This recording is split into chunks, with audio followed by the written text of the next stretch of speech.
High बंधुरा आज आमी बानाते चलेछि रांगा आलुर परोटा। चलो देखे निই। সেই জন্য প্রথমে দুটো রাঙা আলু ধুয়ে নেব, তারপর কেটে নিয়ে অল্প জল দিয়ে একটু সেদ্ধ করে নেব।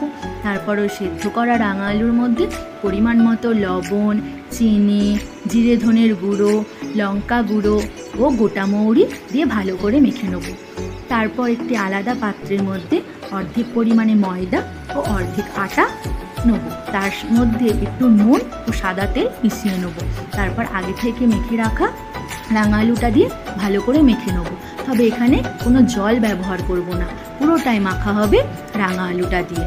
তারপর নর্মালি যেমন আমরা পরোটার ডো মাখি সেরকম মেখে নেব এবং এটা চাপা দিয়ে 10 মিনিট রেখে দেবো।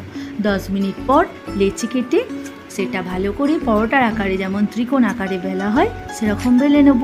তারপর একটি তাওয়া বসিয়ে তাওয়াটাকে ভালো করে গরম করে আমরা পরোটাগুলো শুকনো খোলায় আগে এপাশ ওপাশ করে একটু সেঁকে নেব।